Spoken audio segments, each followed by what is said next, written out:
I swear that I will be faithful that I will be faithful. Ako si Brex.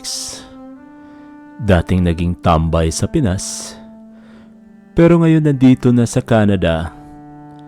Tumatambay pa rin. Pag off, of course. Kakamiss din kasing tumambay mga bossing. Alam nyo yan.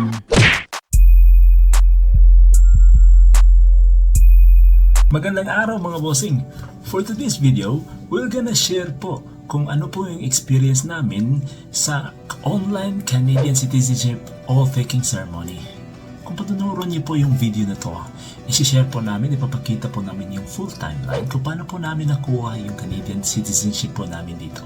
Let's go! Nag-submit po kami ng application mga bossing, July 8, 2023. Nakatanggap po kami ng reply from IRCC, August 28, 2023, na pwede na po kaming mag-exam. And then, natapos namin ang exam mga bossing, September 21st, 2023. Pagkatapos ng exam, nag-antay po kami ng 90 days at doon namin natanggap yung pinakaantay po naming email na invitation or invitasyon para sa oath-taking ceremony. Kami po ay naghahanda para sa citizenship ceremony. Mas pinili po namin ang online kasi ito po ang mas convenient para sa amin. Kung ang iyong citizenship ceremony ay scheduled na, makakatanggap ka ng email confirmation kung kailan at ang iba pang detalye kung ano ang gagawin mo sa ceremony. Mas okay sana kung sa in-person ng ceremony kasi mas magandang experience yon katulad nito. Regardless, pinaghahandaan pa din po namin tong araw na to. Nagdamit ng formal, nagpractice ng saying the oath, at aral po kami ng national anthem. Okay lang naman na hindi mo ma-memorize. Pwede mo namang basahin sa screen mo. So, gamitin natin ang magic na video editor na to at diretso tayo sa aming ceremony. Ang ceremony po ay tatagal ng 2 hanggang 3 oras. Magsisimula sa pag-verify ng identity mo sa harap ng officer. Tapos, puputulin ang mga PR cards. Yes, narinig nyo ng tama. Sisirain nyo ang PR cards kasi hindi ka na permanent resident at magiging citizen ka na. Exciting ito pero weird moment na hindi ka na PR pero hindi ka pa din citizen kasi di mo pa natatanggap ang certificate of citizenship mo. Anyways, huwag kalimutan dalhin ang PR cards at gunting sa ceremony.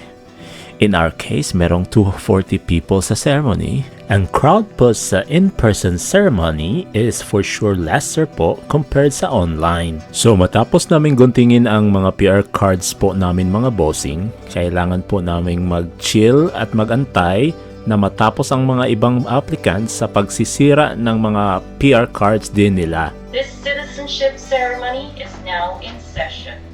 Ang official na part ng ceremony ay magsisimula sa introduction to your judge. Next ay may short video na ipapakita how beautiful Canada is at ito'y magpaparemind sa mga participants kung bakit gusto natin maging citizen ng Canada. Being a Canadian means standing up and saying, I'm ready to make a difference, to help others, to respect others, and to work with my neighbors to build a better city, province, and country. The future of Canada depends on all of us, together. Pagkatapos ng video na to, opisyal na nai-welcome kami ng judge sa ceremony. Nagbigay ng speech para sa importansya ng Canadian history at culture at sa part ng saying of the oath naman, nakasulat lang sa screen at nagbasa lang din kami ng malakas kasama ang ibang participants which is unmuted na po kami. So maririnig po ang maraming boses, iba't ibang accents na nagsasabi ng oath to King Charles. I swear that I will be faithful that I will be faithful and bear true allegiance and bear true allegiance and with my warmest wishes for a long, peaceful, and prosperous life in this your chosen land. Congratulations and welcome to the great Canadian family. Encore une fois, toutes mes félicitations. Bravo à tous. Congratulations. Words from our followed by the national anthem. Please join us in singing O Canada for the very first time as a Canadian citizen. This is now your national anthem. Sing it with pride. Congratulations. You are now officially a Canadian.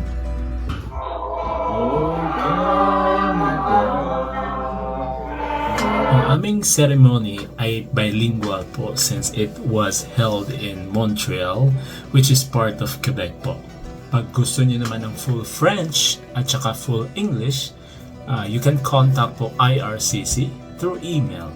At ang last step po mga bossing ay ang pag-sign ng confirmation of citizenship at isi-send mo ito sa assigned officer via email po. Pwede mo ding i-sign ito physically or electronically through PDF, mga bossing. Itong document na to ay makikita mo lang sa dulo ng ceremony invitation letter na nare-receive mo through email. So, dapat isa-isahin mo talagang basahin ang lahat ng nakalagay sa email. Then, mga bossing, ang pag-sign po nito ay sobrang simple lang. So, wag na wag kalimutang mag-sign ng form na to after ng ceremony kasi nga, otherwise, hindi mo matatanggap yung Certificate of Citizenship mo.